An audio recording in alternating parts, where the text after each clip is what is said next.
Welcome back to Sci-Fi, Psychological Finance. It's where psychology and finance intersect, and we continue to examine how we think, feel, and behave with money. I don't know about you, but fall is in the air. There's a level of excitement that people are feeling with the changing of season.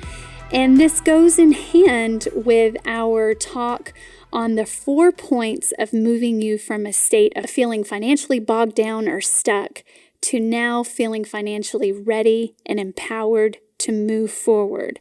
So I left you hanging with the last 2 points that I promised I would provide.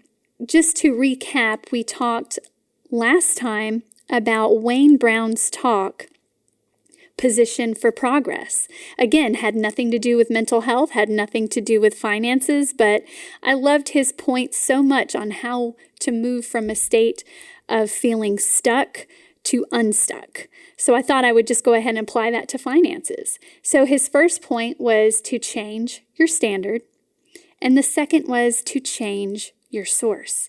So let's go ahead and dive in to changing your surroundings. By the way, if you missed that first podcast with those first 2 points, you can go back and listen to that first. So again, the third point being change your surroundings. This is where we need to get out of Dodge. We know that there's something going on where a change needs to occur, and this change now involves our environment or our surroundings. Financial illness doesn't just stem from listening to financially sick people.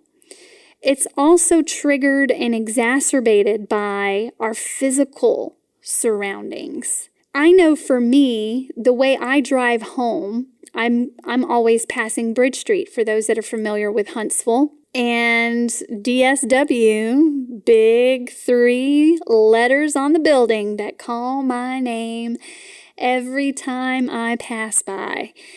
Sometimes I have to take a different way home, especially if I'm feeling a little more vulnerable and I want another pair of shoes and I don't need another pair of shoes. My husband can vouch for that.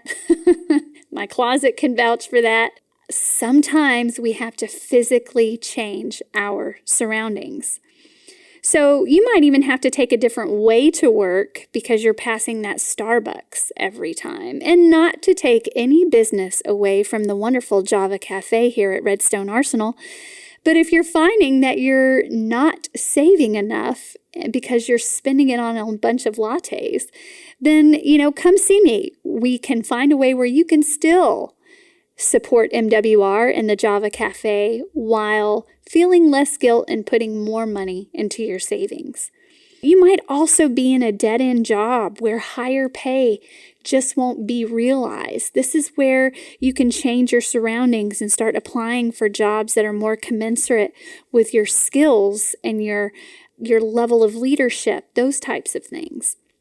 Wayne Brown talked a little bit about a story which I loved so much, and I hope you love it as much as I did. He talked about an eagle that was born in a chicken coop. It's a little funny, y'all. So, hatched eagle in a chicken coop. Imagine what that must have been like.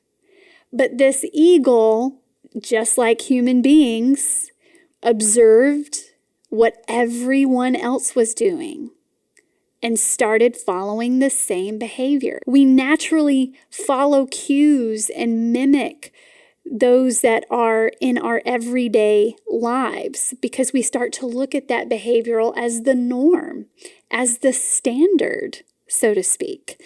So this little eagle, not knowing any better, learned how to peck like a chicken, how to most likely cluck like a chicken and do other things like a chicken, which meant no flying for the eagle. I wonder, and this is what Wayne Brown wondered as well, at what point would the eagle discover that it wasn't a chicken? Well, it's interesting how that happened, but before we get there, just like this eagle, some of us might be that eagle that is in a chicken coop. We're experiencing learned behaviors from everyone around us, maybe even learned helplessness. If they're not feeling hopeful about their finances, well, maybe I should also not feel hopeful about my finances. If I'm not feeling like I can help myself with my own finances, maybe that's because I'm watching other people feeling helpless in their own finances. Imagine this eagle at some point having some level of intuition that something's not right here. Something's just not fitting. And you know what? We may have all experienced that at some point, even in our childhood. Again, I've shared my story with folks coming from humble beginnings. And I'm so thankful for high school teachers in my life that saw talent in me and pointed out that talent and encouraged me to go to college instead of thinking that I couldn't amount to anything or I couldn't even, my parents couldn't even afford college. That wasn't even really on the table at all anyway, until teachers were letting me know that here's some things that you can do to get money for college, those types of things, because you definitely don't want these talents and skills to go to waste. So that was wonderful that I had someone who picked me out from the litter and said, you know what, you're not a chicken, Olivia, you are an eagle. And at some point too, you may have felt that with your own family upbringing and your family dynamics, where you're thinking, wow, there's got to be more to this. There's something welling within me where I'm wanting to do something more, and maybe I don't have to settle for this particular lifestyle. So here's how the eagle finally discovered that it wasn't a chicken. There was an eagle that flew overhead, and the eagle was looking up at the right time, noticed the eagle, put two and two together, and started to flap its wings. So it took having another eagle to be seen, to be observed, to trigger that little eagle brain into thinking, I wonder if I can do that. And there you have it. The eagle left the chicken coop. Here's why I love that story. We all, at some point, have lived in a chicken coop. And maybe some of us are still stuck in a chicken coop. But let me tell you, a lot of you out there, you are eagles. And I know that there's something more for you financially. And you're ready to fly, you just don't know how. Let me be the eagle that you observe to help you see that you too can flap your wings and you can leave the chicken coop. Now, I want to say, be careful with this because we don't want to insult the chickens on our way out. Here's why I say that, because my parents, they are chickens and they love their chicken coop and they're comfortable in their chicken coop. They will not be leaving that chicken coop any time on this earth. And that's okay. Not everybody wants to soar like an eagle. And there's nothing wrong with that. But we all have a perception of where we can go and what we can achieve. So for a lot of us, intuitively, we're thinking, this just doesn't feel like home. Financially, I know that there's more. Do I want to be here in the coop, or do I want to live on a mountaintop somewhere, just like that eagle? Do I want to go out and do more? Do I want to further my education, finally get the master's degree, or even finally get the associate's degree or bachelor's degree for that leg up to stop living from paycheck to paycheck? So how can we start behaving like an eagle? Well, really, that's going to be self-determined. And I know as a therapist Everyone already knows what they must do to accomplish something. It's just a matter of finding that motivation to do it. And that's where I become your accountability partner. But here's what I want to say. Sometimes, even when we've discovered we're an eagle, we keep flying back to the chicken coop. And we fail to remember in certain moments that we can leave at any time and that we don't have to remain there. Just because a friend has lost financial hope or a coworker has lost financial hope doesn't mean you have to. Just because a friend, coworker, or family member has gone through a divorce doesn't mean you have to. Just because someone that you know has filed for bankruptcy or completed bankruptcy doesn't mean you have to. Just because someone you know has security clearance issues doesn't mean you have to. And just because you know someone who's living from paycheck to paycheck, it doesn't mean that you have to. You get to make the decision. You get to make the choice when you leave that chicken coop and soar. And guess what? Soaring requires energy. It requires persistence. It requires some level of emotional and psychological fortitude to do the things that are scary initially and ongoing. It really does require perseverance. So just because you find that you're an eagle and you're ready to soar doesn't mean that it just is comfortable from there on out. You still have a lot of things that require energy and motivation. Now, here's the last one that Wayne Brown mentioned. After you have changed your standard, you've changed your source, you've changed your surroundings, now it's time to change your status. And he talks about people who, move from being engaged to married and, on their wedding day, as they're on the plane, going to their honeymoon, they're on social media, updating their relationship status to married.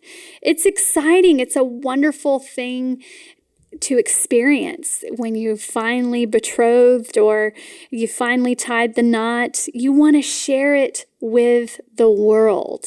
And so when it comes to finances, I want to encourage you to do the same thing.